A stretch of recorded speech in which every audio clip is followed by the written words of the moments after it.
అది నమస్కారం. మా నాన్న ఎప్పుడూ చెప్తూ ఉంటాడండి. అమ్మ బెల్లం కంటికి తైలోపల కనిపెట్టుకు తిరగాలమ్మా, జాగ్రత్తగా ఉండమ్మా అంటాడు. జాగ్రత్తనే ఉన్నాను నాన్న అంటాం.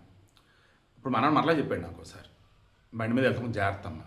నేను మామూలుగా చాలా జాగ్రత్తగా ఉంటా కదా నానంటే, నువ్వు జాగ్రత్తగా ఉంటావమ్మా, నువ్వు బండి పక్కన ఆపి అనుకుందామ్మా, ఈలోపు ఎవడో వస్తాడు వెనకాల నుంచి భయంకరంగా ఏదన్నా గుద్దాడు అనుకోమ్మా, ఏంటమ్మా జాగ్రత్త అమ్మా.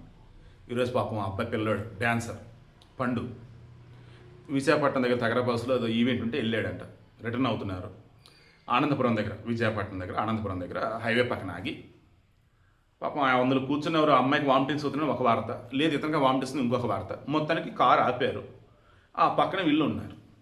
ఇంతలో ఈ కోళ్ళ ఫారం లారీ విత్ కోళ్ళు, ఆ లారీ స్పీడ్గా వచ్చింది. వాళ్ళకి ఏంటంటే మార్నింగ్ ఎర్లీ మార్నింగ్ కదా, నిద్రమొత్తులో ఉంటారు ఒకటి, దానికి తోడు లోడ్ ఇన్ టైంలో వెళ్ళిపోవాలి కదా, ఫాస్ట్గా వస్తూ ఉంటారు. అలా ఫాస్ట్ వస్తున్న మూమెంట్లో ఈ కారు రన్నింగ్లో ఉందనుకున్నారు. ఆగి 100 నిమిషాలు గుర్తించాలి, కొట్టేశారండి. పాపం ఆ కారు లక్కీలీ ఇతను తొడ మీద నుంచి వెళ్ళింది. పొట్ట మీద నుంచి నడు మీద నుంచి వెళ్ళినట్టయితే జర్రానికి ఘోరం జరిగేది. తొడ మీద నుంచి వెళ్తున్నప్పుడు ఆ మీదకి వచ్చేసి దాన్ని ఏమంటారు, తొడ దగ్గర ఇది ఉండేది కదా, సమ్ వర్డ్ కరెక్ట్ గుర్తు రావట్లేదు. పాపం అది ఫ్రాక్చర్ అయింది. తుంటి ఎముక ఇబ్బంది అయింది. తర్వాత 2 మోకాల కింద ప్రాబ్లం అంట. ఇప్పుడు అతను అవుట్ ఆఫ్ డేంజర్. రికవర్ అవడానికి అన్నప్పుడు హాస్పిటల్ నుంచి బయటికి రావడానికి అంటే 6-7 వారాలు పట్టింది అంటున్నారు.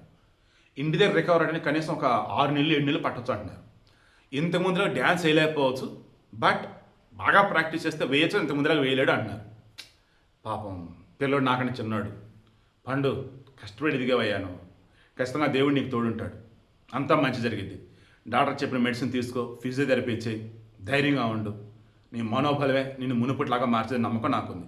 ఈ వీడియోలో నేను మెయిన్ చెప్పదలుచుకుంది, అందరు రిక్వెస్ట్ చేస్తున్నా, దయచేసి జాగ్రత్త, పుణ్యం ఉండిద్ది. మీ చేసే పనికిమాలిన పనులకి రోడ్డు పక్కన ఆపుకున్నాడు బలి అవ్వాల్సి వస్తుంది. మీరు తాగి డ్రైవ్ చేయొద్దు, నిద్రస్తున్నప్పుడు డ్రైవ్ చేయొద్దు, అండ్ టైంలో ఓవర్ స్పీడ్ వెళ్ళొద్దు, కొంచెం చూసుకొని వెళ్ళండి. మీ కారు లైట్లో, బైక్ లైట్లో, లారీ లైట్లో, బస్సు లైట్లో ముందుగా కనపడేలా చూసుకోండి. పిల్లోడు ఏం పాపం చేశాడు, పాపం అన్యాయం కదా.